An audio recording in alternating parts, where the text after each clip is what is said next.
Hello everyone, and welcome to what's going to be a quick look into this game rather than a Let's Play with FrozenFoxy here. This game is called Demise Ascension. A long time ago it used to be called Demise Rise of the Kutan, but it has changed names because it's actually changed hands in the past to a different owner. The current owner is Declan's Domain. And they're pretty cool guys over there. You can go on to their forum, talk to them, and all that kind of stuff. You'll even get Declan replying to your stuff once in a while, so it's a pretty neat kind of thing. I love the community over there. They're all really helpful. They all want to get involved with the rest of the community and let you know if there's an answer to a question you might have. So really love the community for this game. I actually used to play this game a very long time ago, about 12 years ago or so, when it was first released around 2000. And got pretty high in it. I played a character named Gordul and had tons and tons of different levels and so forth, but let's get into looking at how this works. Basically, this is a dungeon crawler much like Legend of Grimrock, albeit an older one with maybe a little less graphical enhancements and so forth. It's not a modern game by any stretch of the word, but it's still a lot of fun. And the whole thing is basically about creating some kind of character, just like Legend of Grimrock, which I have no characters right now. I have actually completely reset the game so that this is like we're starting brand new and you can see exactly what's going on. Anyway, we're going to go ahead and name our character here FrozenFoxy, because, you know, it's me. Whatever. For the race, you can actually choose one of these 9 different races here. Human is going to be the one that I normally pick, mainly because it has the most diversity that you can go through, and it also is a quick learning race out of all of these races. However, you have to keep in mind that humans will also die pretty quickly by age. So if you ever happen to let yourself get aged a little bit too much in this game, you can actually die of old age, which is not a great thing in the world, but there are various things in the game that can help you combat age. So for me, I'm going to go ahead and be a human. You might want to be a troll. I know there's lots of trolls all over YouTube, but we're not going there. Anyway, for my character, obviously going to pick a male. Being a male or female in this game doesn't actually do much of anything. It's just character gender for whatever the hell you want. Now, picking good, neutral, or evil is going to actually give you different classes that you can become. So if I'm neutral versus good, then I can be a thief, for example, as a neutral character, whereas as a good character, I can't be a thief. On the other hand, as a good character, I could be a paladin, but I can't do that when I'm a neutral character. Same thing with evil, I can't be a paladin, but with evil I can be a villain. So, yeah, there's a lot of different choices. I normally go with neutral because as a human, you get access to most of the guilds right off the bat. There's 12 guilds or classes that you can actually have access to, and with our current character you can see that we get access to most of these except for 4 of them here, which is the paladin, ninja, villain, sorcerer. Now, some of these guilds I'll actually be able to get much later in the game, but I'm not going to go into exactly how that works because that is extremely late on in the game. Artisan is the easiest guild to join because you require your very basic stats, just 1 stat in every single category, and you can join the Artisan. With the other ones, you're going to see totally different requirements, such as for warrior we've got 14 strength, 16 intelligence, 6 wisdom, 10 constitution, 4 charisma, and 8 dexterity. And then you're going to see tons of different changes here. You're not going to be able to join all of these all at once because you're just not going to have the statistical capabilities to do that. You can pretty much join whatever you like here, but for me, I usually go with warrior first. And the main reason for that is because I'm going to get a huge boost to fighting things down in the dungeon right off the bat, and then I can go back and look at getting into the other classes as soon as I have been able to build up enough points to get into these different classes. And yes, you can continue to join as many classes as you want throughout the game as long as you have the stats for it, and they allow you based on your alignment. So I can't join something that only allows good people, and I can't join something that only allows evil people. But there is ways to circumvent that much later in the game. Anyway, I'm going to go with warrior. At this point, you get to choose to distribute these 15 skill points that we have left here, and I am going to be putting those at least 10 into intelligence and wisdom here. And the reason for that is there are actually books that are down in the dungeon which will increase your statistics, and those books require you to at least be intelligent and wise enough to be able to read them. So if you don't have this basic 10 here for both of those stats, then you're not going to be able to read those books at all. I'm also going to go ahead and push dexterity up here a bit because that's going to allow my character to hit just a little bit better, be a little bit more accurate when I'm starting out. And then I'm going to put a little bit in strength, mainly because I want to be able to hit harder. And then finally I'm going to put something into Constitution. Now Constitution is very important early on in the game because it will actually allow your character to get more hit points per level when you're leveling up. Each of the classes actually has a level cap where it will stop receiving a maximum amount of hit points and start receiving only 2 hit points per level, with the exception of Artisan, which will only receive 1 hit point per level. And I am totally overloading you guys with tons and tons of information right now, which you probably will not remember, but hey, I'm putting it out there just in case you were curious about this stuff.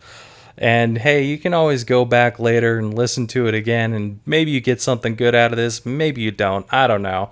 We'll just leave it at that. I'm just going to be talking a whole lot during this. For this, I'm going to use a custom sketch. Just go ahead and grab my old avatar in here so that I look like myself. Looks all good, and then we're going to go ahead and finish this. So that is the character creation. And if we go into the select character menu, we can actually see our little stats here. We can see our name. We can see that we're a level 1 warrior. We're in the city. We've got 15 hit points, which is really low, and we own 125 gold. Nothing huge, but it's a startable character. So we're going to go ahead and click on play game here to actually enter the game.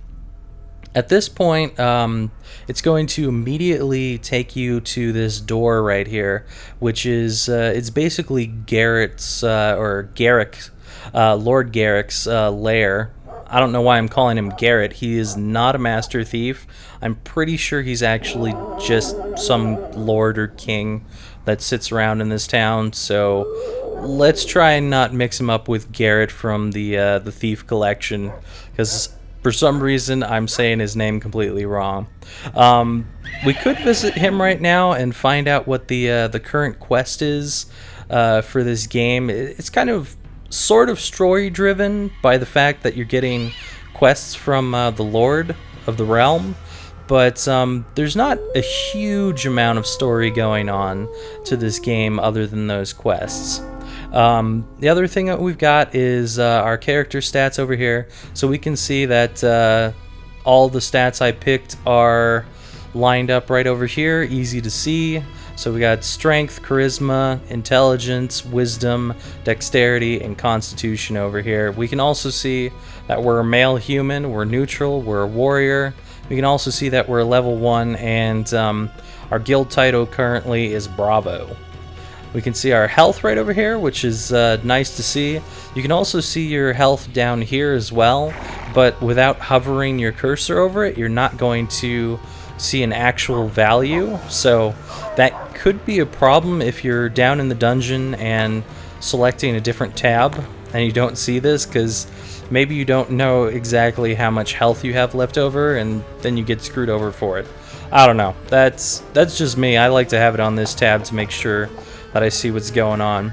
We also get to see what our attack and defense are, and this is based on both our guild and what we have equipped right now.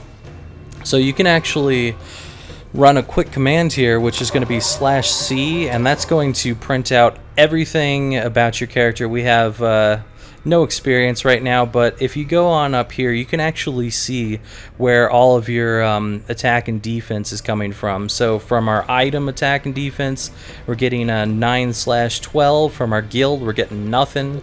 From our stats, we're getting an 8/8, and then adding those all together, we're getting this 2730 here. I don't know how that equals 2730, because that is totally not correct in it adding there, but you know, whatever.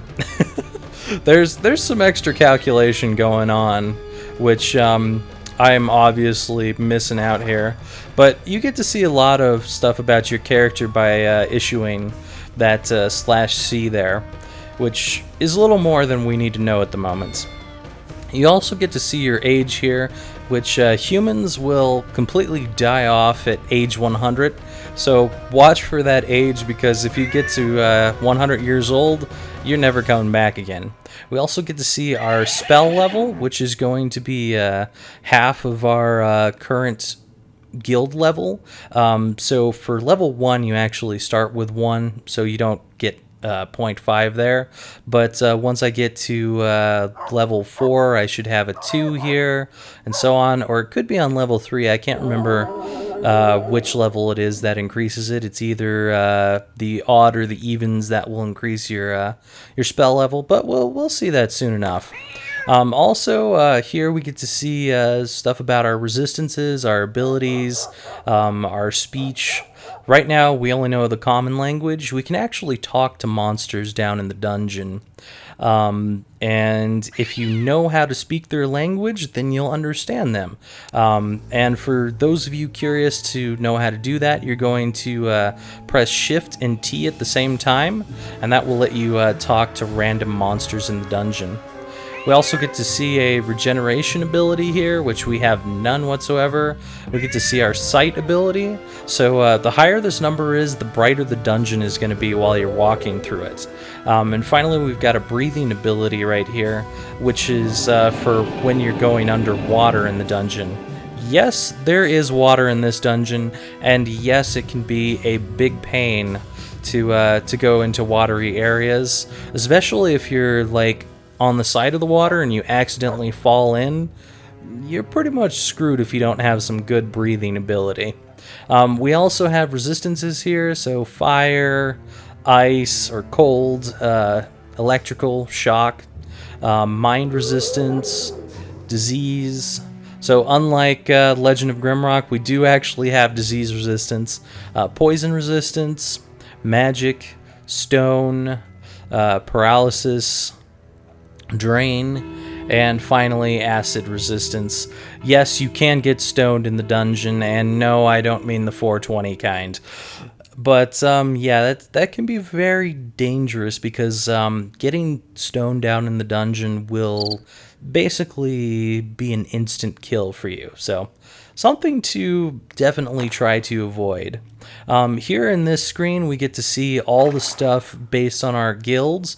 We only get to see warrior right here, but when you join other guilds, it will actually have a nice little comma here, and then your next guild and so forth. So if we had Artisan here, we would see Artisan 1 and Warrior 1, which I'll probably actually join right away, just so you can see that in action. We also get to see our magic ability, which we have absolutely none because warriors are not particularly magical. We have some good starting fighting ability because of being a warrior right now. We don't really have any thieving ability. This is going to be mainly how well you're able to keep your items on your person, as well as how well you're going to be able to open up chests in the dungeon. You also have a thieving ability based on guild percent here, and there's a difference between these, but it has been so long I forget exactly what that is. We also get a backstabbing ability. We're not going to get much of that from the warrior because we fight them straight head on. That's going to be more of like a thief ability to be able to backstab someone. We also have critical hit ability. Later on we're going to be getting that from warrior. Multiple swing ability will be taken from the warrior class mainly. All the guilds that I can join will not have a better multiple swing ability than warrior, but once you do get to a certain point, you'll actually gain an extra swing so that you've got a little bit of an edge on the creatures down in the dungeon. I believe for warrior, the first extra swing we're going to see is going to be at level 56, so I probably won't be showing that on this particular character here, but I might show that off later on anyway. Our fighting ability is just showing us our percent based on the guild we're currently in, so the better that this is, the better that we're going to be able to attack things. We also get to see a perception ability. This is going to allow us to perceive whether there's hidden doors throughout the dungeon so that we can go through them. The other way to find hidden doors is bump into walls. Unlike Legend of Grimrock, there aren't any switches on the wall that you can click. You just actually go through walls that are secret walls. And then we've got a little bit of language ability from Warrior, but Warrior's definitely not going to cut it if we want to talk to things down in the dungeon. Finally, we've got this screen here, which is going to be an info screen. So when you're bringing up the item info of anything right here, then it's going to basically show up here. So if I right-click on this item and hit info on item, then we see it popping up here, and we can see what levels it's usable by, as well as the defense that we're getting. If it's class restricted or not class restricted. If it's not a class restricted item, that means that as soon as you reach one of the levels that is required, then you'll be able to use it on all of your classes, even if the level is not high enough in that particular class. And then we also have stats that we need to be able to equip armor. So for this one, 3 strength and 5 dexterity. Now that I've gone through all of that stuff, let's go ahead and look around this town a little bit. So here we have like an entrance to the dungeon. We also have a nice little billboard here. This billboard is going to have various quests on it appearing, but this will only appear in the single player mode. When you are in the multiplayer mode, you're only going to see stuff on this billboard if someone else is posting it. This is randomly generated in single player, however, because obviously you wouldn't have anyone coming in and putting anything up here. But it's kind of cool because you can have people in the multiplayer world actually issuing quests to various people that are on the server so that they can get an item that they need for their own quest. Maybe they're leveling up their guild and their guild has given them a quest and they can't find the item. Well, they can put it up here and offer you a reward on top of it, which is a really neat system that they can do on these servers here. You also get to see news here, which is going to tell you about the first things that we've started hearing in the story. So today it's been confirmed that a cult group of disciples with leaders called Norns have been responsible for the death of many adventurers.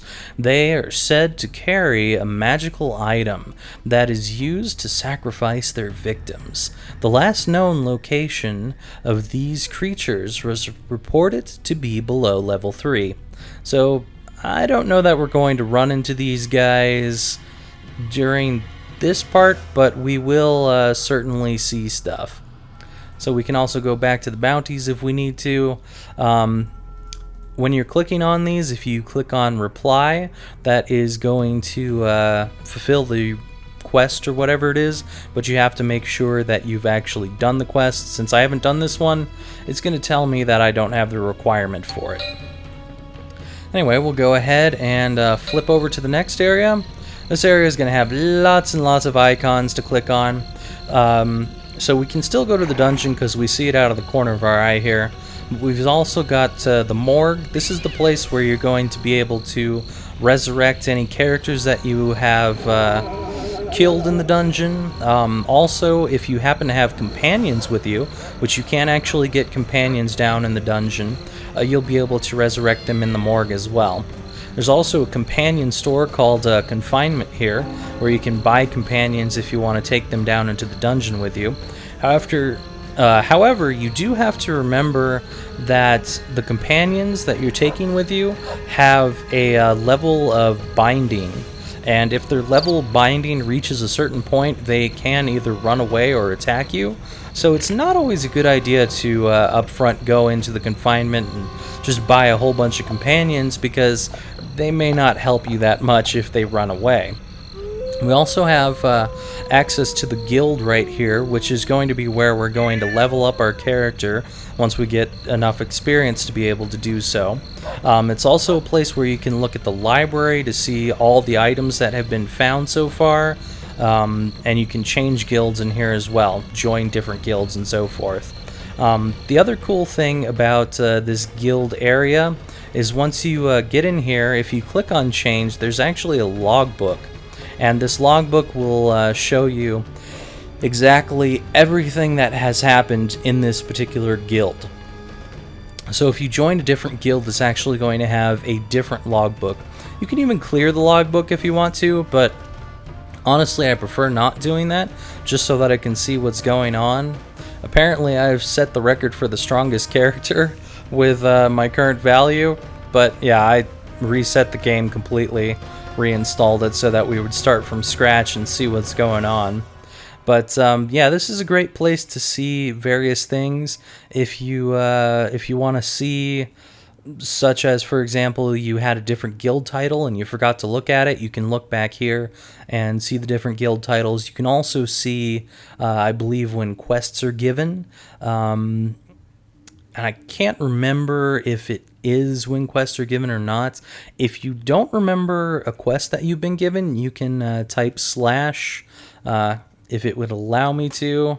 It might not because I'm in the guild. Sometimes that happens that it won't allow you to, but slash G is actually going to give you information on your current guild. So it's going to tell you how much experience you need. It's going to tell you how much gold you need to pay to level up your character, as well as what the next level is. And if I had a quest, it would tell me what the quest is as well. So a couple of good commands there, slash C and slash G. Definitely remember those, because those are going to help you out a lot. There's also a nice little donation button here.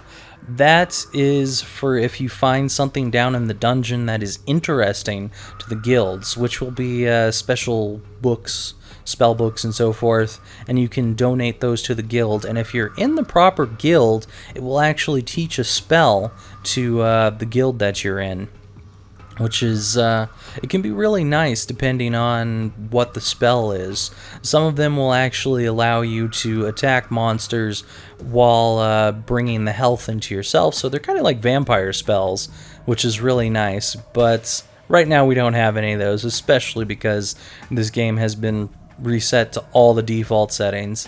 The library I was talking about is in here. You can also look at monsters instead of just the items, but it will give you a picture of it and all the things that are known about it, as well as additional information.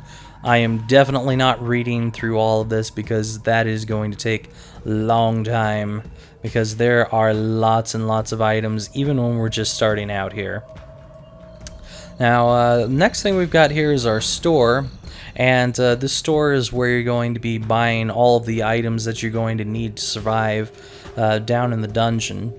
Currently, we don't really need any of these items. It might be a good idea to buy a torch. One, because this will allow you to cast the spell Brightness, as well as two, it will allow you to do 200% damage on slimes, 100% on animals, and 100% on insects. These three things here are very common on the first few levels, so the torch can actually be a really, really good weapon to have if you have the 8 strength and 8 dexterity. So I'm actually going to go ahead and buy this torch, get rid of this junky sword I've got here, and just equip the torch. So now we've got a mace weapon torch to bash people over the head.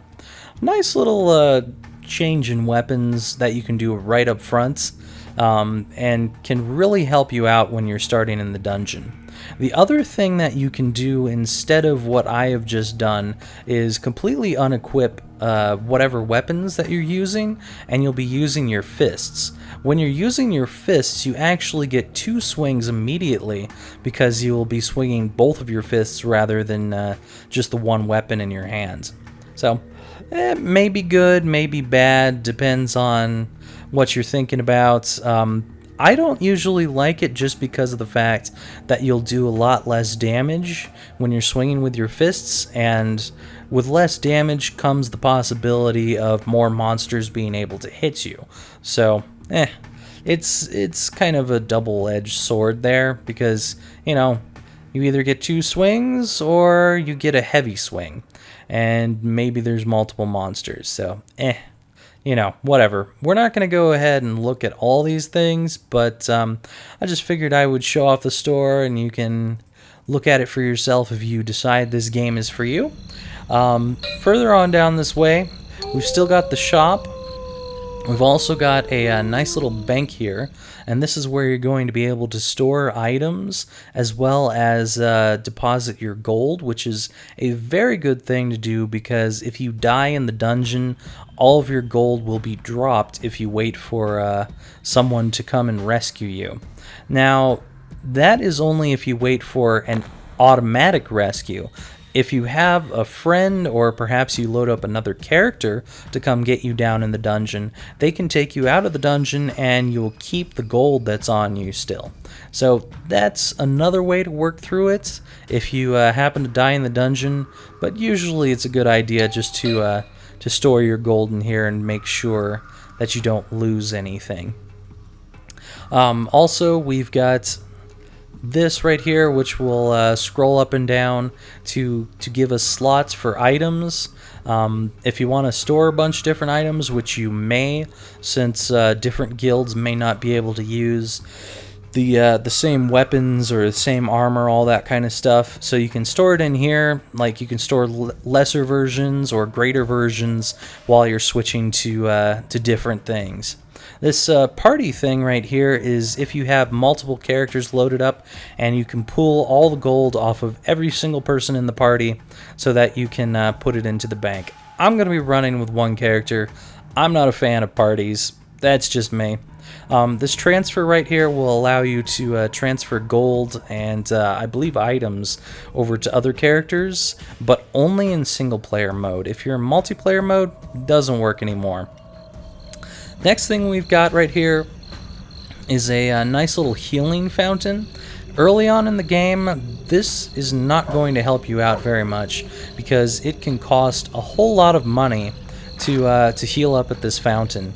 If you are very low on hit points, it may cost you anywhere in the range of 400 to 500 gold pieces, and as a young character, you're not going to have enough to be able to pay for that. So when you re-enter the dungeon while you have low hit points, what will happen is you get healed up at the cost of a little bit of age. So if my hit points are down to 1, I might get 4 weeks of age on my character. So something to remember is early on you're probably going to get a whole lot of age on you. Except for the fact that if you level up, it will actually refill all of your hit points. So that's another way to avoid age at the very least. We can also visit the Oracle, or the Seer, as I like to call it. And this will be able to either cast one of these resistances on you for a specific cost, or you can search for a monster that's down in the dungeon. Let's say you have a quest and you can't find that monster that you need to kill. Well, you come to the Seer and you allow the Seer to search for it. However, at this point in time, we do not have nearly enough money to be searching for any of that. The Seer can also search for items as well. So again, if you have a quest, or maybe you just really want an item, you know about it, and you really want it, then you can search for it through the Seer here, and maybe get lucky. Sometimes you will not get lucky. So over here we've got the Tavern, which, if I recall correctly, is called the Cross Swords Tavern. This will actually have a little bit of different music in here, which is nice to hear some random different music. But as you come in here, you're not going to be able to access much of anything up front.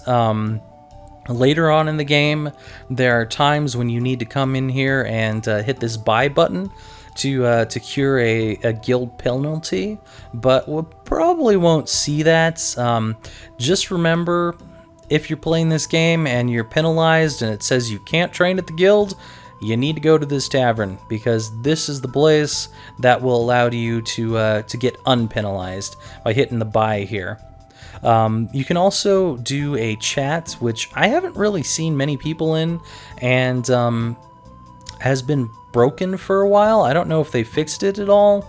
It looks like it's fixed, but it's a nice little place to look at things, so that you can maybe chat to people that know stuff. Honestly, I recommend going to the forums rather than trying to chat here, because most of the time there's no one in it. Anyway, we'll go ahead and exit out of that, and with all that explained, we're going to hit the dungeon. Finally. I know, I took a really long time explaining all that, and you're probably all going, oh, why did he explain all that stuff? Well, I'm kind of doing this as a tutorial for people who have maybe not played this game before. So we've got kind of an auto map feature, so you can see our map down here, and the purple arrow or pink arrow or whatever you want to call that indicates where our character is at, and we'll actually auto map as we move around, which is quite nice to be able to auto map. Also, you'll see various signs that may be read throughout the dungeon, such as this one says, many brave souls such as yourself have entered these halls. It's the ones who make it out alive that are worthy of being called adventurers. Lord Garrick awaits the one who will accomplish the ultimate task. Can it be you? Well, who knows? I don't even know what the ultimate task is, and we're not going to find out because I'm not going to Lord Garrick at the moment.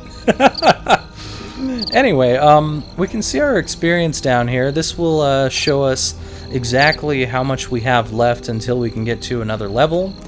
You can actually click on this, and that will show you your total experience currently, if you really want to see that, but that's not going to help you figure out when you're going to get a level. Anyway, let's go ahead and head to the first room over here. Danger! We're entering an unprotected area! Well, it's really too bad I forgot the condoms then.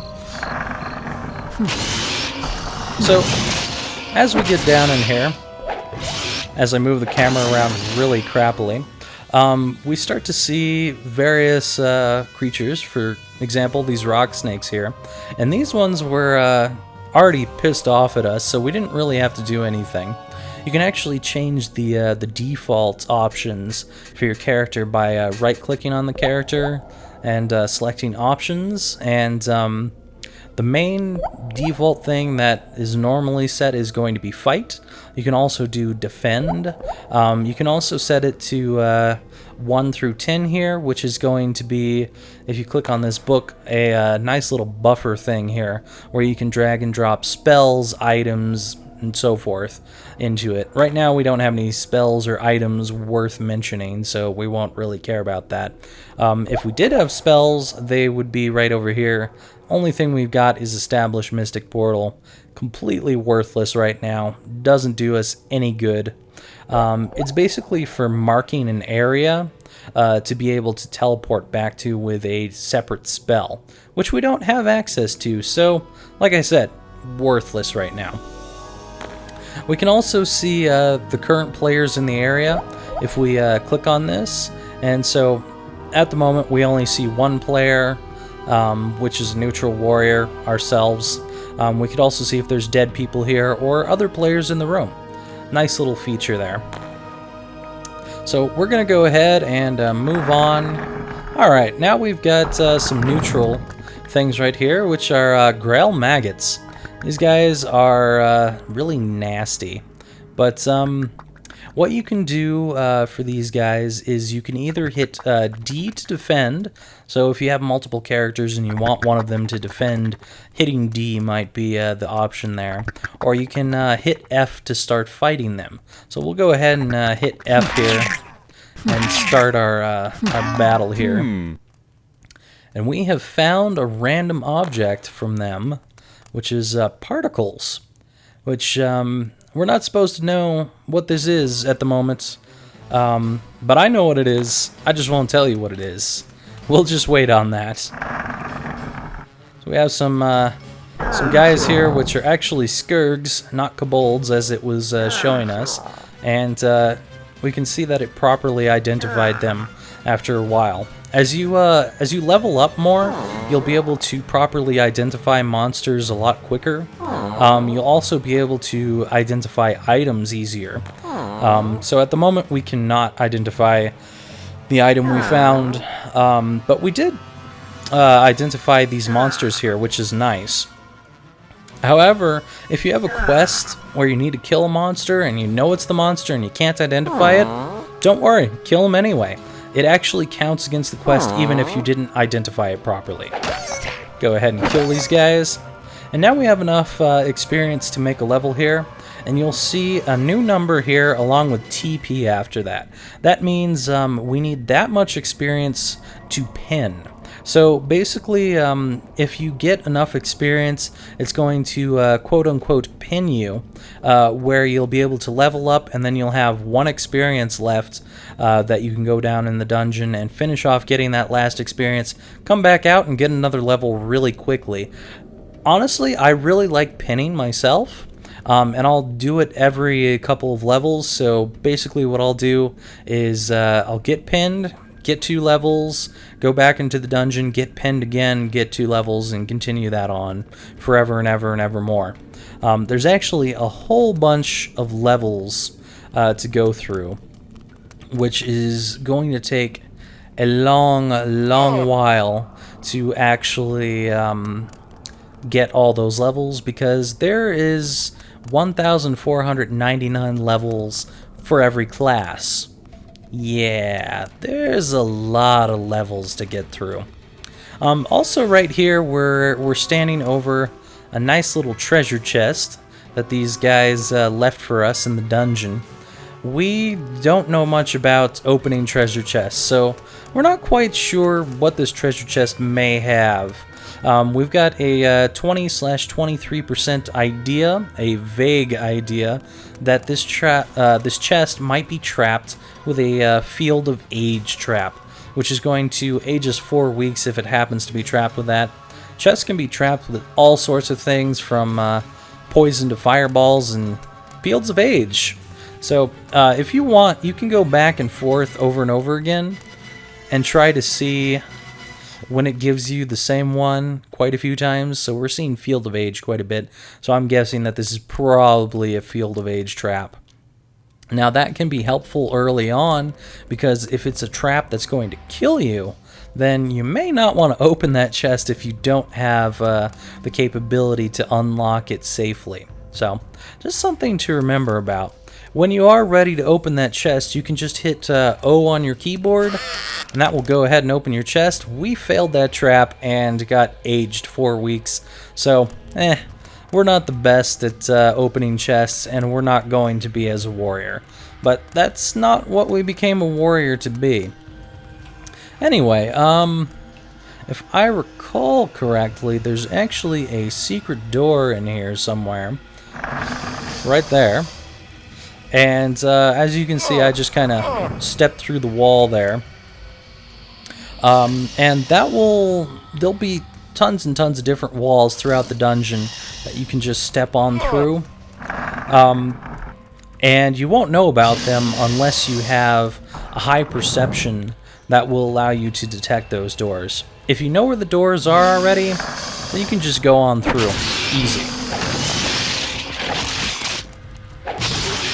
And these snakes are doing a number on us, so we are rather hurt right now.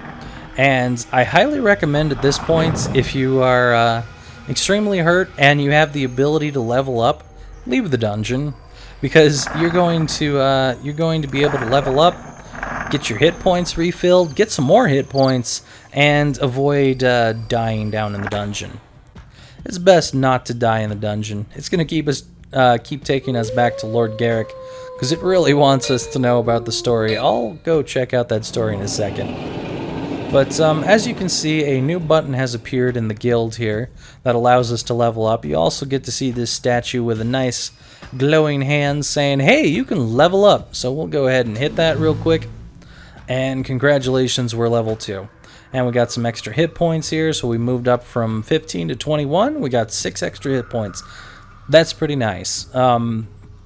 Currently, with our low constitution, it's not going to get too much better than 6 extra hit points for the warrior class here. Alright, we'll go to Lord Garrick, and we'll go see him and see what's going on with the quests. Welcome, adventurers! I'm only one adventurer. I'm not more than... Never mind. I have called you here to begin a long and tedious journey that most of you will not survive. It is your responsibility to learn everything that you can about the depths below and the source of the evil magic, and come back here to pass the information on. Remember, if you learn something and die, that knowledge dies with you. Your first task will be to determine the origins of the slave rings discovered in the upper levels of the dungeon.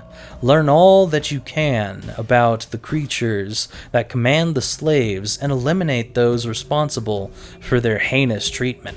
Good luck! So now we've got a nice little mission.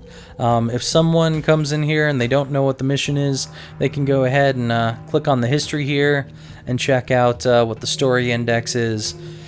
And as soon as we get more story, it will build up into this nice little log here. We are probably not going to see that slave driver at any point in this particular show off of this game right now, just because we do not have a very strong character, and I'm not going to bother you all day long with watching me try and level up over and over again just so I can find that slave driver.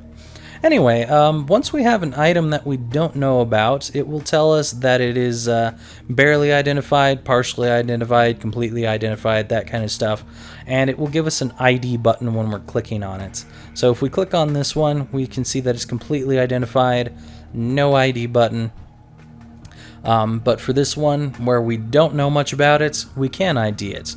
So if you pay a little bit of gold, the ID cost right here, which is 12, it will actually ID it a little bit more for us. So particles have become dust. Yeah, that was an amazing ID. I was really, really amazed by how much identification just happened there. Well, let's ID it again. It's dust of healing. So we have found that the maids down in the dungeon have packed away some dust, and for some reason it's decided to be healing dust. I don't know how that works. I always thought dust was skin particles and kind of nasty, so I don't know how that is supposed to heal me, but you know, whatever. We'll go ahead and ID that one more time, and now we can see a nice little 5 after that, and that 5 is going to be how much dust is actually in here. So we can use this dust 5 different times. If we go ahead and click info on this, it's going to tell us what levels we have to be. It also tells us that it's not class restricted, which means if I hit warrior level 9 and then I decide to become an artisan level 1, I'm still going to be able to use this dust. Right now, because I'm only level 2, I can't use this dust at all. What it does is it casts a heal spell at a spell level of 15, which is it's kind of nice. Kind of nice thing to carry around with you. If you get multiple stacks of this dust of healing or other various items that have a number after them, you can actually combine them together. So this combine button here will help you to combine those. So what you do is you click on the item that you want to combine, you hit combine, and then you click on the next item that you want to combine, and you'll hit combine again. Of course, we don't have any more dusts of healing, so we can't combine them. Now, there's ups and downs to this. The upside is you're going to be saving space if you combine them together. The downside is if there's a monster down in the dungeon that can steal items from you, they can steal that entire stack all at once. So, it really all depends on what you want to do. I often stack items and just hope that I have enough thieving to avoid getting my items stolen, but sometimes it's unavoidable. Anyway, we'll go ahead and sell this Dust of Healing because it's completely useless to us at the moment, and right now, gold is nice. Also, even though we don't see bank on this screen, I can hit B real quick, and that will take me directly to the bank so I can put away this nice new gold that I got for myself. So that's a nice little quick thing to do. You can also hit quite a few other keys to quickly go to other places, like O will be for the Oracle, S for the store, G for the guild, all that kind of stuff. I can't remember everything. I think M for the morgue. There you go. There's just a whole bunch of different things that you can do. There's lots and lots of quick shortcuts in here. If you have the manual, most of them are described, but there's also a nice little help folder that you can look in that will tell you some basics about the game. Also, if you go to the forums, there's going to be a lot more information there that's going to help you out in learning the different things. They've got links and so forth that will just basically give you lots and lots of good information. Anyway, I am going to maybe make a level or two more just to show off this game a little bit. Also, in case you're wondering, secret door. Yeah, I happen to know where a bunch of random secret doors happen to be. That was totally not a Munse, that was a skeleton. But as you can see, we do not know much about identifying monsters at the moment.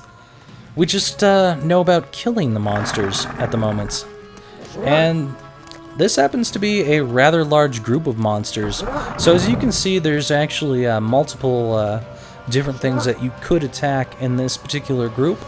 You can switch from group to group with your number keys. So 1 will take you to this group, 2 will take you to this group, and you can just switch back and forth depending on what group you want to attack. For our first group here, we have 5 of these nice little gobbly guys. For our second group, we've got 4 of the gobbly guys. So I would probably attack the 4 first, just so that I can clear out one of the groups and be attacked a little bit less, and then move on to the 5. So we'll go ahead and do that. Hopefully these guys will not be able to kill us. They're a little bit dangerous, but they're not that dangerous. We're getting some good experience from these guys. Good way to level up with a whole bunch of guys in the room. Oh, we got diseased by a zombie. We're getting out of here. So with disease, you'll actually lose 1 HP over and over again until your disease goes away. I am actually just going to leave the dungeon, get rid of that disease right away, because otherwise I'm going to end up dying. And I don't feel like dying right now. Go ahead and put this money away in the bank real quick. And we'll go back into the dungeon. This is going to age us because we don't have full hit points. We could go over to the fountain over here, but as you can see, that's 383 gold just to heal up, and I'm not going to waste my gold on healing my character. Rather, I'm just going to let him age. So we aged a week and 4 days. That's not too bad. We didn't get aged that much. I can live with that. But as you can see, I can move really fast throughout this game. I think with this game, I know how to move a lot faster than I did with Legend of Grimrock. I don't know why that is, but for whatever reason, I happen to move pretty quickly throughout this game. These guys are going to end up killing me. We are just not that strong right now. So we've got a nice little drop off here. If you go ahead and push right off onto here, much like Legend of Grimrock, you will fall down. Unlike Legend of Grimrock, you will be able to see the level below you if there is anything below you. Also, there's this nice little thing going around here, a circular pad looking thing. That is called a spinner or a rotator, depending on what you want to call it, and it will actually spin you around constantly until it decides to stop after a while. And you can get lost when you're being spun around, and it's quite possible that I'll get lost if I go onto this thing. So yeah, it actually is called a rotator according to the game, but some people like to call it spinner. Anyway, we'll go ahead and step onto this so you can see. Close your eyes if you happen to get motion sickness easy. So that spun us around, and we have completely lost our sense of direction, so we're not seen on the map any longer. However, if you go to a location that you've already mapped out on the map, you will instantly find yourself again. So it's a very, very good idea to map out as much of the dungeon as possible instead of leaving things unmapped. Got some nice little scabbies here. Go ahead and get rid of those guys. Wow, that was a little bit quicker there. There we go. So actually, if you hold F down, it will speed up the battle just a tad, which can be nice if you really want to get through it quickly. So as you can see, I'm holding F there, and it's going just a tad bit faster. I'm just working on getting myself pinned at the moment. I didn't find any gold, and he stole 8 gold from me. So you can see up here that I was pickpocketed by him for 8 gold, and he damaged me for 4, so he's a little bastard. But, you know, it happens. We got all of our 8 gold back from the next room anyhow, so it didn't matter. And now, as you can see, we've gotten really low, and our character will start to yell for help because we are low on health. So we're actually going to get out of the dungeon, and I am going to move quickly to do that because I do not want to let myself get killed. Hi, random things that respawned. So yeah, you'll actually start to see a lot of respawns as you're going through the dungeon, which is a good thing to get more experience, but a bad thing when you're coming out of the dungeon and you really need to get out of there without dying. I think I'll bring us up to level 5, and then I'm going to switch over to one of my actual characters. So basically load everything from backup and get back to an actual character that I'm playing at the moment, and show you a little bit more of this game, because the first few levels can be just a tad boring because you're stuck on them, doing the same thing over and over and over again, and it can really take quite a long while to start seeing things deeper in the dungeon that make this game a lot more fun. Looks like we actually found some sort of ring thing here. We will probably be keeping that, just because that will give us extra boost there. but I have to identify it before it becomes helpful at all. Also, with these statues, you can't actually see them on your map unless you bump into them, so I like to bump into those as another thing to map for myself. I'm just weird like that. I like everything to be mapped out. That is just me. Which is surprising because in Legend of Grimrock, I actually left something mapped out, or not mapped. And I don't know why I did that, because normally I would be wanting to map everything out. Now this floor slime here is dangerous as all get outs. He is not something you really want to be fighting early on. However, our torch does do 200% damage to slimes, so it might be okay. But these guys can do a whole lot of damage. Anywhere from 5 damage up to 30. So, very, very dangerous little thing here. We ended up killing him pretty quickly. They often come in, and I fell down a pit, nice me. But they often come in groups of 2, and that second one will often be the death of you if the first one didn't get off of shots. Anyway, this here is a nice little pit which we fell into, and you can see there's some spikes and such down there.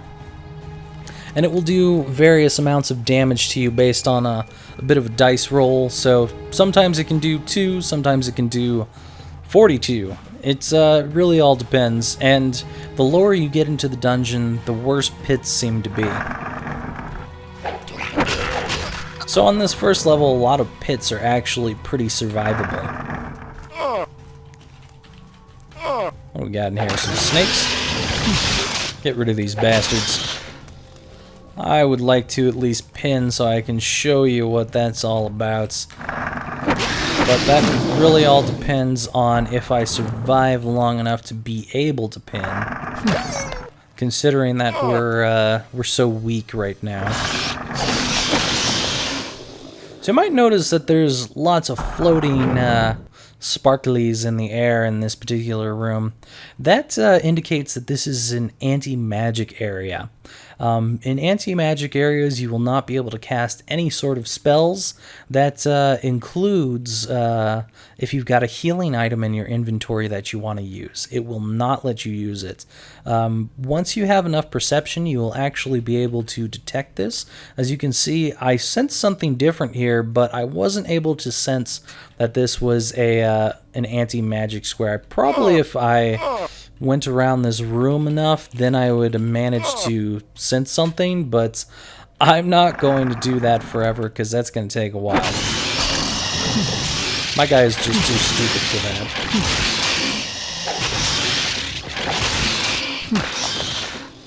that. Well, we are pretty bad off right now. It is probably a wise idea to get out of the dungeon. So I am at least going to get out of the dungeon to heal up, but I'm not going to level up just yet because I want to do the pinning thing for all of you to see what that looks like. So we'll just let ourselves get aged up a bit there. A week and 5 days, not so bad. We're still 16 years old. I have not been 16 for a long time. I was 14 while I was playing this, actually, for the first time, I believe. It has been quite a long while. And here we can see 2 floor slimes. Fighting them at the moment would probably be an unwise decision, so I'm going to move on. Nice bit of water area. Hey, we sensed an anti-magic square. So, here we don't see the sparkles, but sometimes there will be anti-magic rooms even if there aren't sparkles. But we were able to sense that, and you can see the nice little purple on our map that indicates that it is an anti-magic area.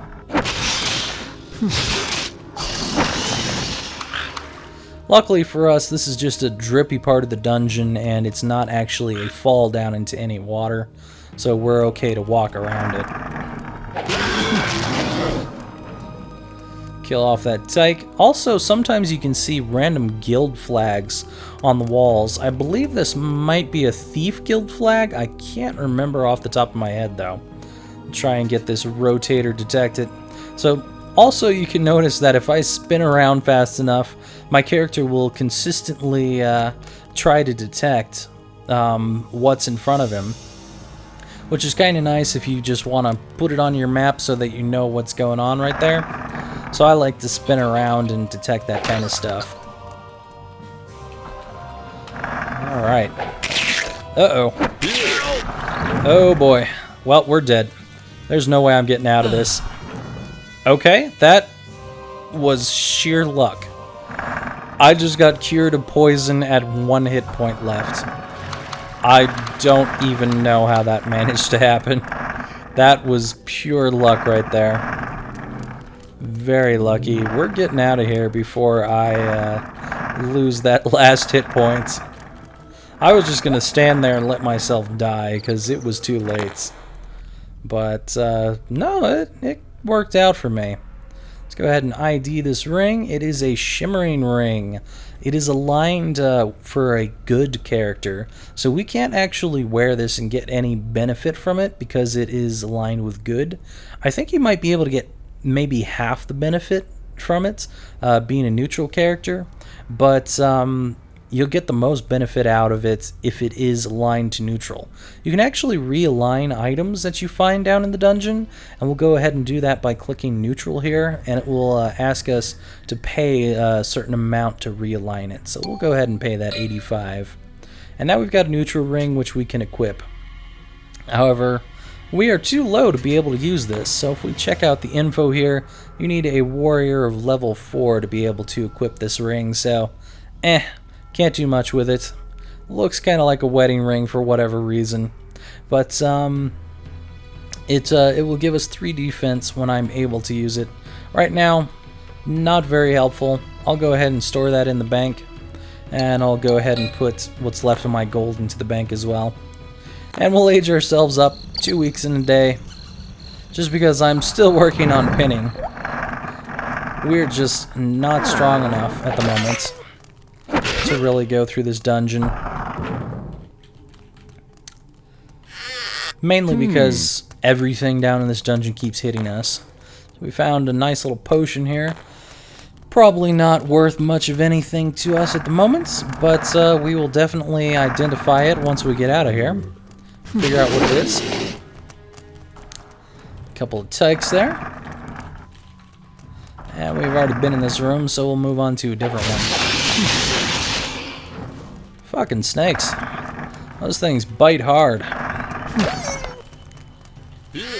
Those skurgs are a lot easier. Now, we're poisoned at the moment, so I'm gonna actually run out of this dungeon while I'm poisoned.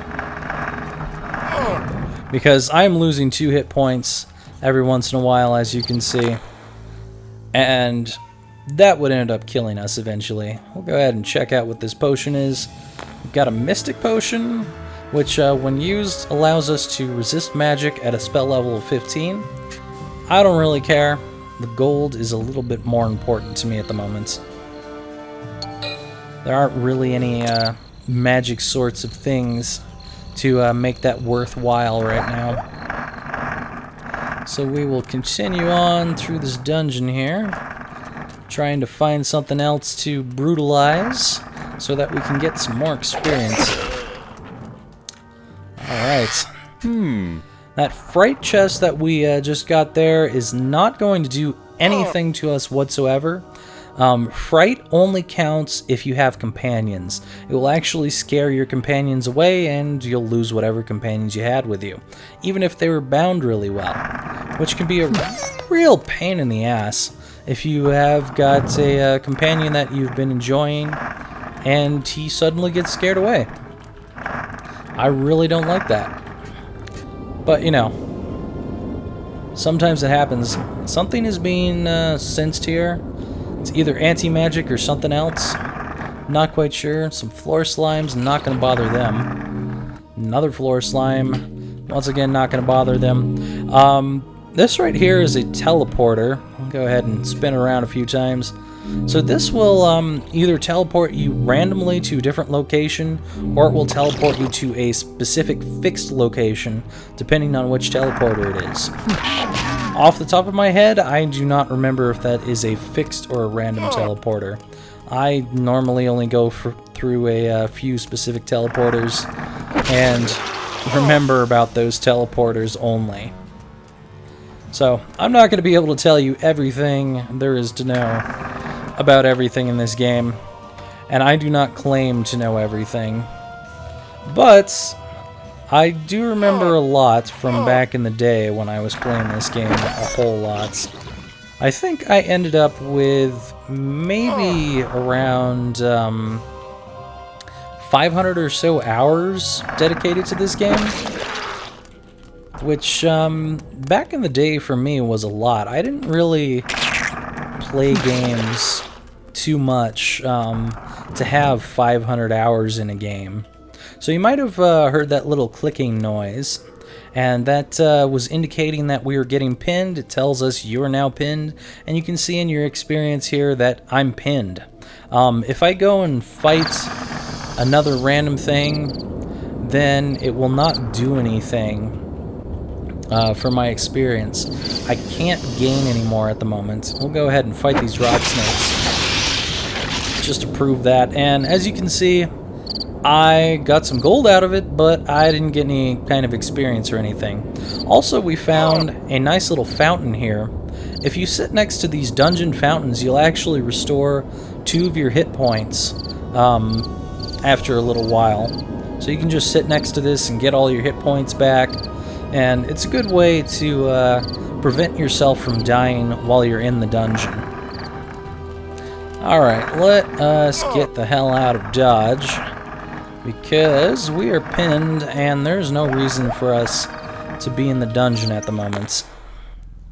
So we're outside of the dungeon. Looks like we got possibly another mystic potion. Yes, indeed. Go ahead and sell that, and we'll go ahead and level up here.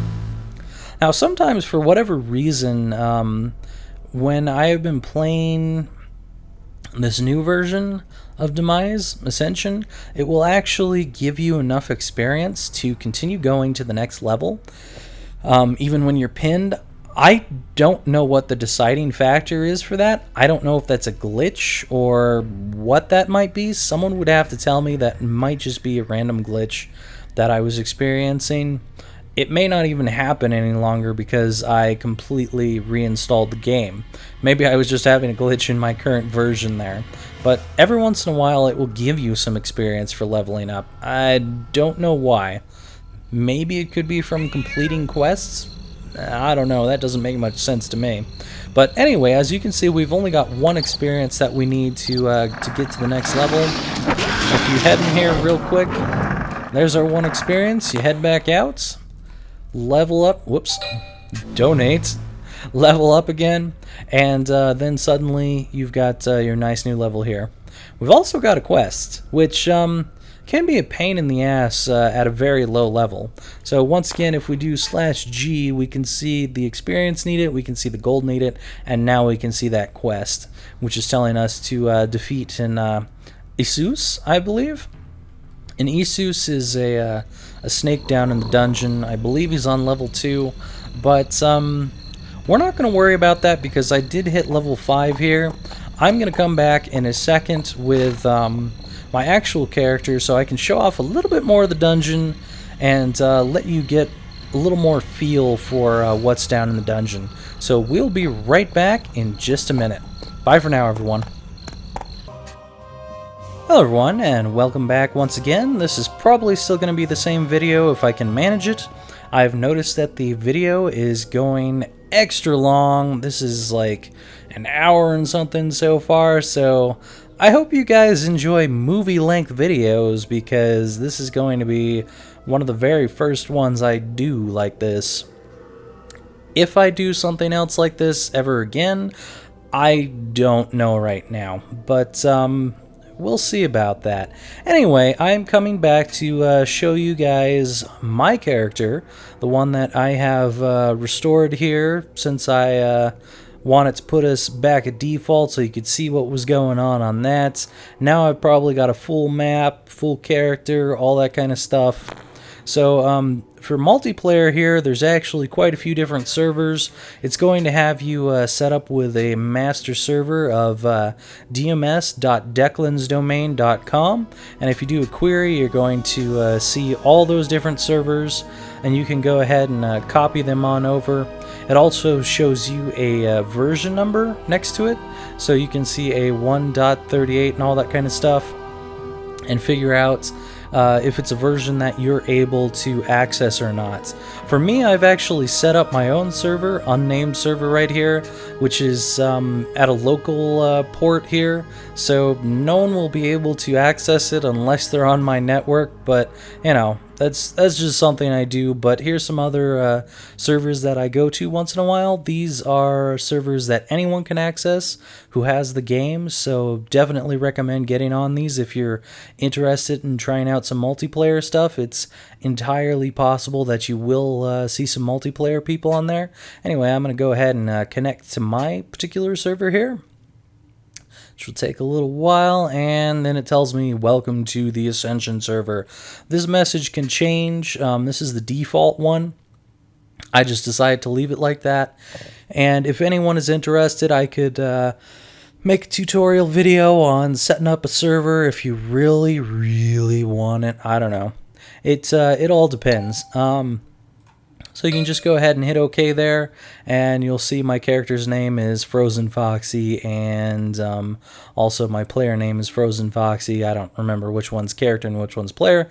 This might be character, that one might be player. I don't remember at all. But once you have logged into a server, just go ahead and hit exit, and then you'll need to make sure that you have your character selected. Mine is already selected, says currently loaded down there, and you can just go ahead and click on play game once you get that. So here's my character. He's got all of his stats maxed out at the moment. 502 health, a lot different from that character we were playing a little while ago. Lots more power.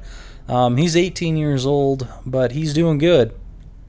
He's doing good so far. I've had to hunt down some potions to keep that age in check. But yeah, down in the dungeon there are some potions that you can take a swig of. I'll go ahead and head to the shop here so you can check those out. Ton of other stuff in here, but I'm just going to check out the potions here. As you can see, tons and tons of potions. But the one that we care about is this potion of youth here. And that will actually subtract 1 year of age from your character. Really nice little potion. I believe I mostly find them on sorcerers and sometimes slavers and such like that, but you guys wouldn't know anything about that because you haven't seen those guys yet. You can also see that I've got a lot of handy-dandy items on, which we did not have on before, so that's providing lots and lots of stuff to us. Anyway, let's go ahead and get on into this dungeon, and we will check it out. So I've got a lot more mapped out here. This place is a huge... That's right.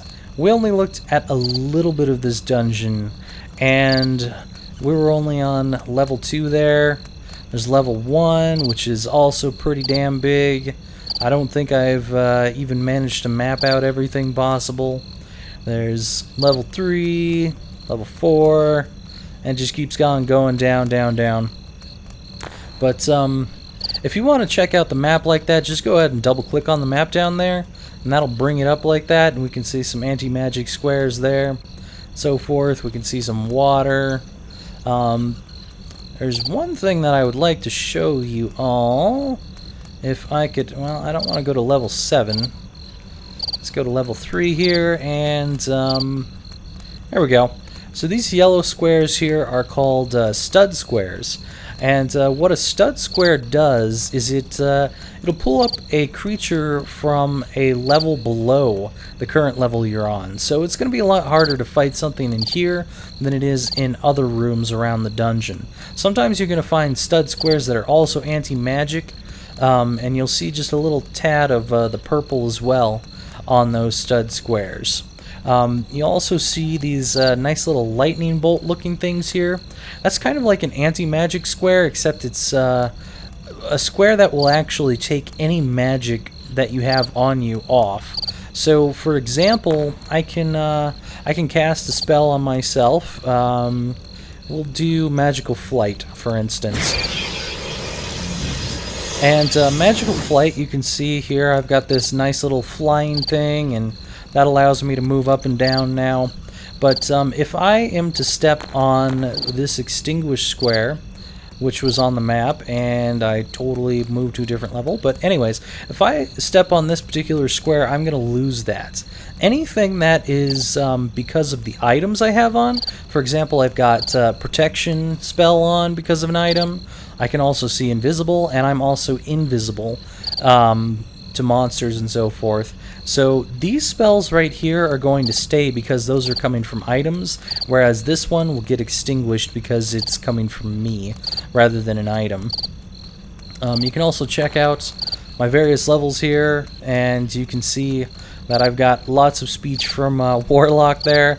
So if I go over here, you can see that I know some actual languages compared to my other character, which was not very knowledgeable. He knows some Gobble, he knows some Orcish, Elvish, Dwarvish, Necromic, something like that, Lasai, and Croelk? I don't know. Some of these things I have no idea how to pronounce, and I'm not going to act like I do either. And then you can basically see that I've got a whole bunch of different classes that I have joined up with, and I can go out of the dungeon and switch between any of those, and you'll see if I'm already a member, it will tell me. You'll also see either I'm neutral, go away. You can see other alignments. Let's see here. What other ones are there? I know there's another one. Did I skip it? Well, yeah, anyway, Sorcerer, Villain, Paladin, Ninja. Those are the ones that I can't join right now because they require different alignments. You'll also see that I have a penalty here. This penalty, I believe, can get up to a maximum of 1. Actually, it might go higher. I can't remember. It's been so long. But this penalty will actually make it harder to level up. You'll go for a lot more experience to level up. And as you're leveling up your other guilds, that penalty will cause the experience on your other guilds that you're not leveling up to grow. So, for example, if I head over to my Warlock guild, I haven't leveled this up in a while, and I've almost got about 1,000,000 experience that I've got to work through on this particular guy here. That's going to take me a while, but right now I've been working on my Explorer guild here, and that allows me to equip these specific items. You can see that some of them got unequipped when I switched over to Warlock, so it definitely changes how things go if you have a whole bunch of classes, because you're able to perceive things better with different classes, speak better to the monsters down here, and swing better. So I've actually got an extra swing from Warrior there, and backstabbing, opening chests, all that kind of stuff I'm getting from my various different guilds that I'm going through. But I'm going to go down here. I'm going to show you the kind of stuff that I do in a normal day, going down into the dungeon, killing random guys. It will be a lot easier for me to kill things, also because of the fact that I've got a dagger here which has 3 swings rather than the normal 1 that I used to have. So I've got those 3 swings. I've also got a swing for my warrior class, so I've got a total of 4 swings at the moment, which is a good amount of swings at the moment. It's not bad. I enjoy having 4 swings. I would like to have more, and it is quite possible to get more swings, but I am not a high enough level. So if you're flying and you go over a ladder, it will actually make you go down. Same thing for stairs and stuff. You can try to go up, but it won't let you. You can see it's loading there, and it's like, no, not gonna happen.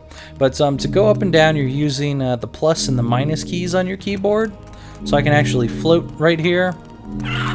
And because I went down, there was an actual ladder below me. Screwed that up a little bit. Alright, go away, giant owl. Anyway, so you can go up and down with the plus and minus keys. But for the moment, I'm going to go through this teleporter. It's going to send me down here to the land of magical wizards and such. I hate them wizards, but you know, whatever. And there's no secret door here or anything, but I've got a spell which allows me to portal through walls. So this is the way I like to move. I like to go through walls and avoid things, like this pit here and this extinguish square, which would have taken off my my flying ability right there. So you get some pretty wicked skills when you get down far enough into this dungeon and you get enough levels. Also, this chest right here, rather than just being trapped or something, is magically locked. If you do not have a spell to open it, you will not be able to do anything with this. I, on the other hand, have a spell to open it. So we'll go ahead and remove that there and move along. So we've got a nice little stud room here, which happen to have some wyverns in it. Those guys are bastards. Pretty strong. If I had not killed them, they probably would have burned me for maybe 50 or so damage. Could have been dangerous. Got some demonic Vayasus here. Those guys are bastards. But at my level, they're not that big of a deal. Go ahead and portal through this wall, because I don't want to deal with that. I don't like being spun around very much. So as you can see, the Vayasu actually have different versions. This is a Yakius, so we'll see different color palettes and so forth to indicate different versions of monsters, which is kind of a neat little feature, because there's stronger stuff down in the dungeon that you get to see. The further that you're going down here, different monsters to fight. It'll be a lot of fun. That's kind of a zombie-ish creature. It looks like he either busted his leg or I busted his leg. I don't know. He looks like he's pretty bad off. But this is my favorite place right here. This is the Dwarven Mines. Early on in the game, you're probably not going to be able to go here very well, but I like to try and get to the Dwarven Mines as soon as possible when I'm doing my lower levels, normally up to about 100 or so, just because you'll get lots and lots of experience from the dwarves around here. Not the Twisted Dwarves. The Twisted Dwarves, you'll see on earlier levels, they're kind of weak, but these guys, these dwarves right here, these guys are not very weak. They're actually pretty dangerous, and they can kick your ass. But me, I'm good to go. I am certainly good to go. And I will go through here for hours on end just killing dwarves and so forth, getting more and more levels. And these guys are great because they'll drop healing dust, they'll drop healing crystals, they'll also drop a crystal that works with that ethereal portal, or ethereal portal, or mystic portal, or whatever the hell it was. I can't remember right now. To allow you to go back to the beginning of the dungeon. Let's see here. I think it's under movement or location. Yeah, I've got tons and stuff. No, my ethereal portal is to go through walls. Let's see here. So as you can see, there is a ton of different spells that you can get. And I am just trying to find the one that I am talking about. Visual, magical. No, that's not it. Alright, anyway, it was the thing that I was talking about earlier. So you guys probably remember it. Oh, location, that's it. Establish Mystic Portal, that's what I was looking for. So once you establish a Mystic Portal in a specific location, you can also use Open Mystic Portal to go back to that location. And these guys will drop a special crystal that allows you to open those mystic portals.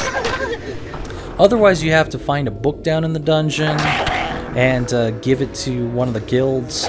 just so that they have that spell. Right now, none of my guilds have that spell, because I think you have to go down pretty low to find that. It's been a while. It might be somewhere from those mages, but so far I've not managed to find it from those mages, sadly enough for me. But I'm just going to go quickly through here, allow you to see my general day of killing things, stuff I discover, and basically what it's like when you get far enough up here. So as you can see, we got a dust of healing. I do not need to identify that at a store because I just have the perception to be able to figure out what it is, which is nice. Just go through here and kill all these bastards. I also like to go ahead and hit up stud squares, mainly because the stud squares can have some strange monsters on it that may give me some extra experience. For example, these warrior spirits. But it's a good thing to go here because you might get some items from the level below just because you're killing some random stuff on those stud squares. And I find that a really good thing to do, just to try and prepare yourself for the next few levels that you're going against. So eventually you'll want to go down deeper and deeper into the dungeon. This is only level 5 here, so it is quite far off from the bottom of the dungeon, which is way, way down there.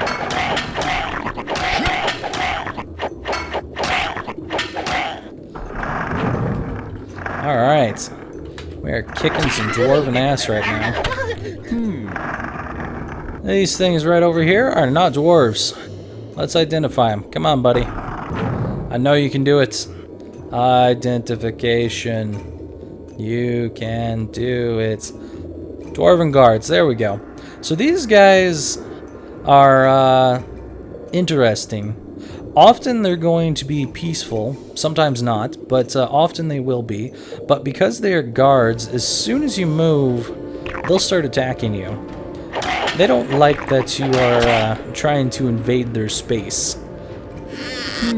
So definitely beware that these things may attack you, even though they're not something that wants to attack you at first.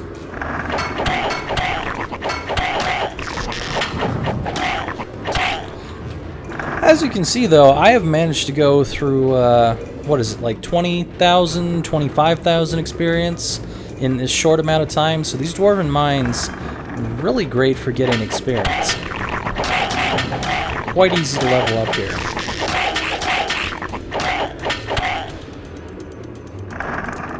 And here we have a dwarven lord. Let's see if I can figure out where he's at. He is probably somewhere off in the distance, and if I move, all of his people are going to get pissy at me. I'll try and show you him, but no, it's not letting me move fast enough. He was apparently behind the door. Alright, so that guy with the extra funky armor on was the dwarven lord. Didn't quite get to show you him. I wanted to, but, you know, whatever. Sometimes you can't do that. Alright.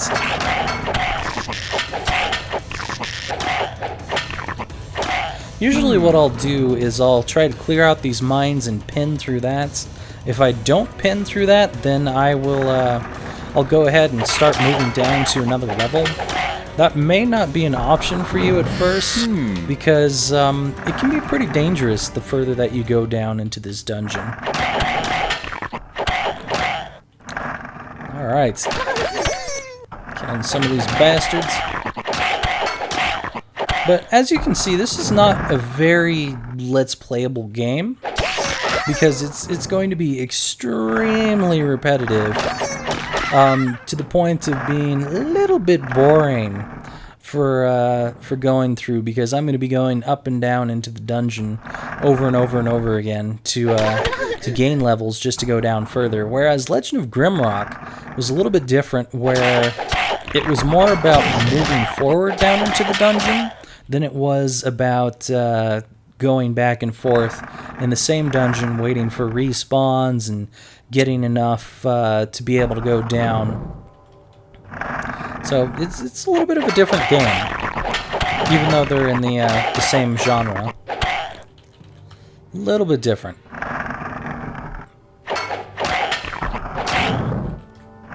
I enjoy it though. I find it quite enjoyable. Getting a lot of items, not finding any crystals to help me get out of here.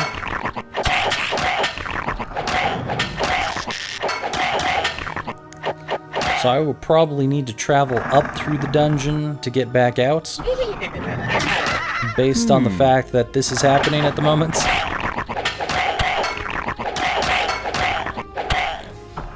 Which is too bad. It would make it a lot easier to get back out of the dungeon if I could find one of those. But, you know, whatever. Still, this is a very fun game to play, even though it's slightly different from the Legend of Grimrock series. I quite enjoy this game, and I play it for hours on end.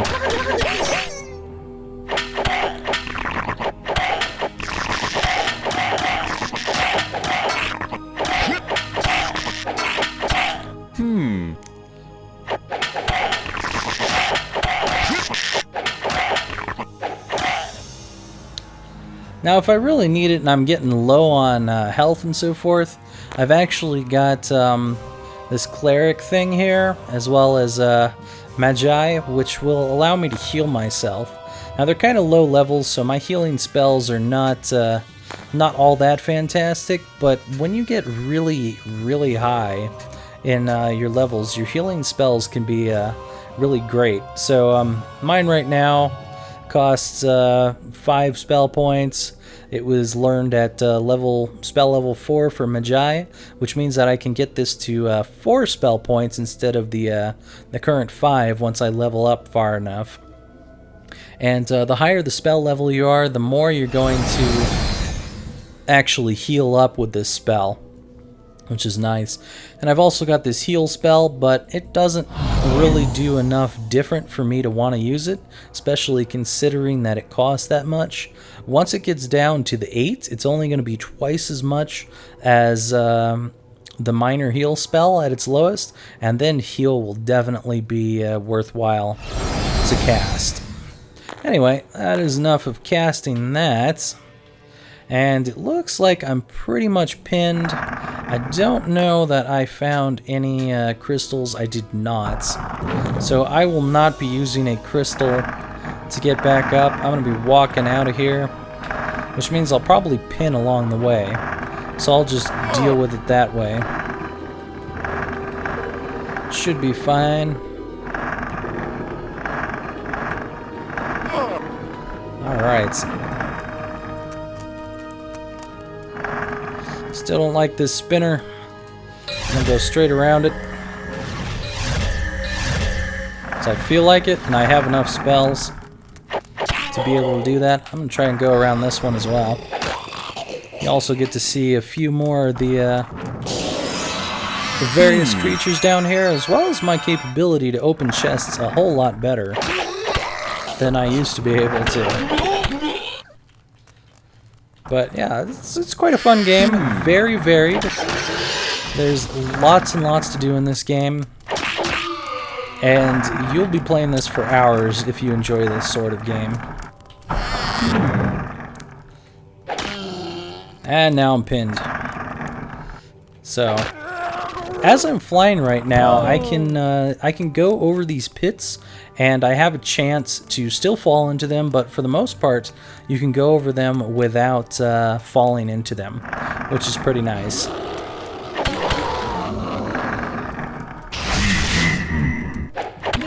As you can see, these sorcerer guys can be quite dangerous. They can fire some spells off your direction and make your day pretty bad. I'm going to go ahead and go through this wall here. A couple of dragons saying they don't like me going through their wall. But I will continue on my way back up here.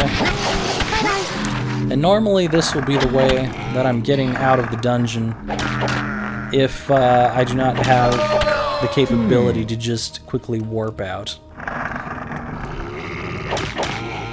Often I'll like to try and stockpile the crystals so that I can manage to have them around so I can get out whenever I need to. Also, this is a new item here, a cursed item, that we have not seen yet. Basically what a cursed item will do is once you've equipped it, it will get stuck to you. So it's not a very good idea to just equip items without identifying them first. And it will actually do minus attack. There's also this thing, this is cursed as well. This can do minus dexterity and minus attack and defense.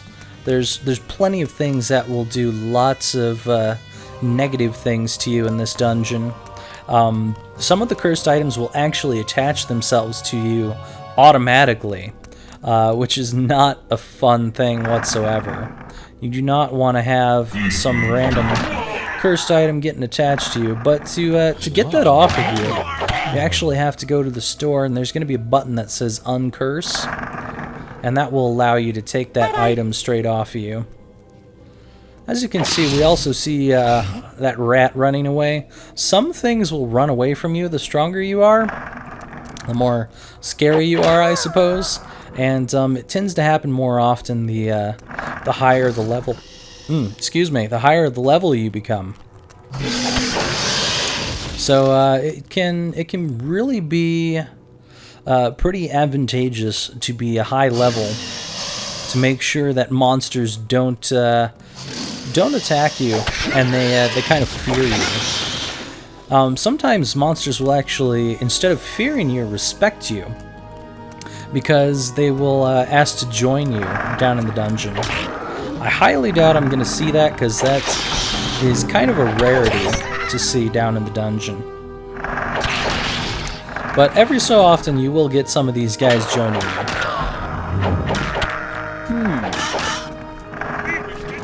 Okay, well, advantageous. So when you see something that wants to join you, such as this floor slime, you can go ahead and hit J real quick, and he'll join up to you. And as you can see, we've got him down here. His bind level's 10, which is the maximum, if I recall correctly. And if you check out his info, it'll tell you that he is completely content. If instead of being content like this, as in he didn't join you, and he instead was either bought from the companion storage by you, or he used a spell to capture him, then he'll have a bind level instead of a content level. And the bind level tends to go away a little bit faster than the content level does. They will stop being content when they're damaged if you don't heal them. We'll probably get out of here without him taking any serious damage, since we're pretty close to the beginning of the dungeon there. We actually got a nice little healing crystal. If we really needed it, we could be using that on ourselves, but 363 hit points is more than enough at the moment for me to not worry about anything.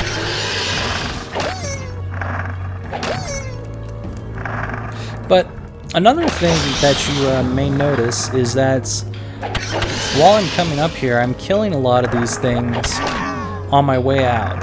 This is not to get more experience, but to get more gold, because you'll actually find that the gold per level is going to be much greater than it is on lower levels. Such as, for example, I only had to pay 1 gold when I was leveling up to 2, whereas right now I have to pay 1,206, which is completely different, a lot more. We'll go ahead and sell this dude into confinement, because I'm not a big fan of taking companions around and letting them die under my watch. Go ahead and level that up real quick, and like usual, go back into the dungeon, grab a few experience points, and head back out to level up. That's my thing. And there you go. That is a quick day in the life of my character, going down into the dungeon, getting things done, getting some experience, all that kind of stuff. And the really cool thing about this is if you're selling to whatever shop online, it will stay in that shop online. So if you go back to that place, you can still see the same items that you sold there before. Or if you go to a different place, you'll see different items. The same thing will be true of single player, since single player has completely different items than the multiplayer does. Anyway, I hope you've all enjoyed this look into Demise, which has been much longer than I thought it was going to be. But if you do want to go check out this game, you can go over to declansdemise.com, I believe. Or it could be declansdomain.com. Whichever link it is, be putting it down in the info for this video. The other thing that you can do if you want to purchase this game elsewhere, you can go to gamersgate.com, and they have Demise Ascension available over there as well. I believe a little while ago it was in the Indie Fort number 2 bundle. However, it is no longer in that particular bundle because that bundle has disappeared. So you won't be able to see that anymore. However, definitely recommend trying out this game. I think they've got a demo for it. If they don't have the demo up there for it any longer, you can always ask on the forums about getting a demo, because Declan is a pretty nice guy. He might be able to scrounge up a demo link for you, something like that, and you can try out this game. Or maybe from this video that you've seen of this, you want to play this game as it is. So I don't know, maybe this is for you, maybe it's not. I don't know, it's for me. But I'll talk to y'all later. Hope you've all enjoyed this. Bye for now, everyone.